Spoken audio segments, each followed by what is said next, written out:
జై శ్రీకృష్ణం వందే జగద్గురుం.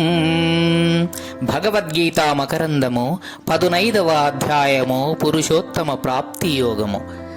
భూమి యందు ప్రవేశించి సస్యాదులను అభివృద్ధిపరచునది తానే అని భగవానుడు పలుకుచున్నాడు. 13వ శ్లోకము. గామావిశ్య చ భూతాని ధారయమ్యామోజసా పుష్ణామి చౌషధి సర్వా సోమో భూత్వా రసాత్మకః.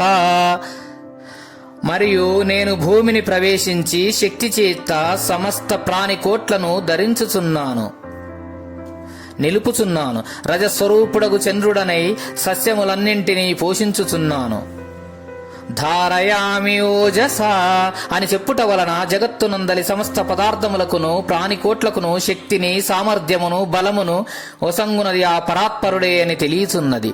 పై వాక్యం వలన శ్రీకృష్ణమూర్తి వసుదేవునకు జన్మించిన ఒకానొక చిన్న ఉపాధి మాత్రమే కాదనియు విశ్వవ్యాప్తి జగద్భర్త కూడా అనియు స్పష్టమగుచున్నది.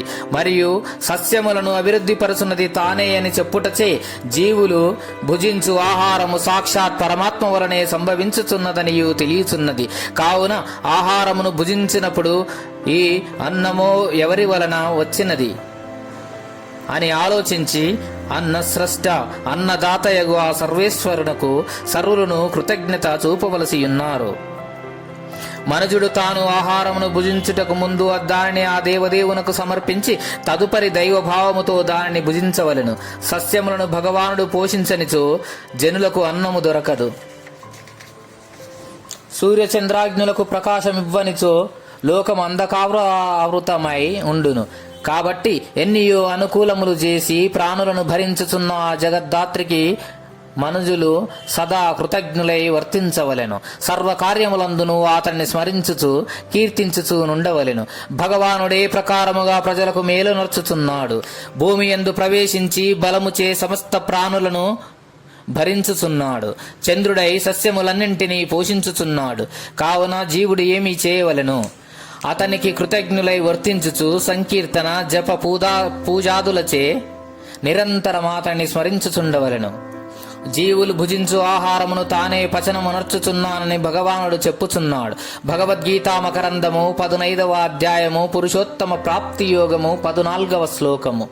అహం వైశ్యానరో భూత్వా ప్రాణినాం దేహమాశ్రితః ప్రాణాపాన సమాయుక్తః పచాన్యం చతుర్విధం. నేను వైశ్వానరుడను, జఠరాగ్ని గానయి ప్రాణుల యొక్క శరీరమును ఆశ్రయించి ప్రాణాపాన వాయువులతో కూడుకొని 4 విధములకు అన్నమును పచనము చేయుచున్నాను. క్రిందటి శ్లోకములో భగవానుడు తాను సస్యములను పోషించుట ద్వారా జీవులు తిను అన్నమును సృష్టించుచున్నాడని పలికి ఇప్పుడు ఆ అన్నమును తానే జీవుల శరీరములందు పచనమునర్చుచున్నానని వచించుచున్నాడు. శరీరము ఆహారముచే నేర్పబడుచున్నది. ఈ ఆహారము జఠరాగ్నిచే పక్వము కానిచో రక్తాదుల ద్వారా శరీరమంతటను వ్యాపించనేరదు. కావున జఠరాగ్ని శరీరమున కీలక స్థానము ఆక్రమించుకొని ఉన్నది. భగవానుడు తానే జఠరాగ్ని రూపమును ఆ చోట వర్తించుచున్నాడని చెప్పుట వలన దేహ నిర్మాత, దేహ పోషణ కర్త అతడే అని స్పష్టమగుచున్నది. ఈ ప్రకారంగా ఆహారమును ధ్యానాదుల ద్వారా సృజించి మరలా దానిని చక్కగా పచనము చేసి శరీరమునకు పుష్టిని కలుగజేయుచు జీవులకు మహోపకృతిని ఉనర్చుచున్న పరమాత్మకు కృతజ్ఞత చెల్లించక ఆ అన్నమును అతనికి నివేదించక భుజించువాడు ఎంతటి కృతజ్ఞుడు. అట్టివాడు దొంగయే అని పూర్వము శ్రీకృష్ణమూర్తి చెప్పి ఇండుట గమనింపతగినది. యో భుక్తేన ఏ సవహ 3వ అధ్యాయం 12వ శ్లోకము. కనుకనే ఆహారమును భుజించుటకు ముందు దేవునకు నైవేద్యము సమర్పించుట ఈ ఆచారము లోకములలో ఏర్పడినది. అట్లు దేవునకు నివేదింపకుండా దైవభావము లేకుండా భుజించున్నది అపవిత్రముగానే కాగలదు. కాబట్టి ప్రతివారును తాము భుజించుటకు ముందుగా తమ ఆహారము దైవమునకు సమర్పించి లేక అందలి కొంత భాగమును దైవ స్వరూపులేగు భూతకోట్లకు పెట్టి భగవద్భావనతో భుజించవలను. అప్పుడు ఆ భోజనమందు క్రియ యజ్ఞముగాను భుజించు పదార్థము అమృతముగాను మారిపోవును. ప్రాణినాం దేహమాశ్రితః అని చెప్పుట వలన భగవానుడు అతి సమీపమున దేహమందే ఉన్నాడని నిశ్చితమగుచున్నది. కావున తమ శరీరము దైవ సన్నిధానమును అనుభవించుచు భగవద్భక్తి కలిగి పాపాచరణ లేక జనులు పవిత్ర మార్గమునే చేపట్టవలెను. పచామ్యన్నం చతుర్విధం. పరమాత్మ జీవుల శరీరములో జఠరాగ్ని రూపను వర్తించుచు వారు తినుగు 4 రకములైన ఆహారమును జీర్ణమునర్చుచున్నాడని తెలుపబడినది. 4 విధములైన ఆహారము: 1 భక్ష్యము, 2 భోజ్యము, 3 లేహ్యము, 4 చోష్యము. భక్ష్యము దంతములచే కొరికి తినబడు కఠిన పదార్థములు, పిండి వంటలు, కూరగాయలు మున్నగునవి.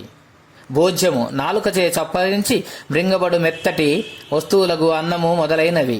లేహ్యము నాలుకచే రుచి చూడబడు పచ్చళ్ళు మొదలైనవి. చోష్యము నీటిచే జుర్రబడు పాయసము, చారు, మజ్జిగ మున్నగునవి. ఎట్టి ఆహారమును భగవానుడే జీర్ణమునర్చుచుండుట వలన ఇక ఆహార విషయమై మనుజుడు ఎంత జాగరూకుడుగా నుండవలనో యోచించుకోవలెను. జై శ్రీకృష్ణం వందే జగద్గురుం. గీతాచార్యులు.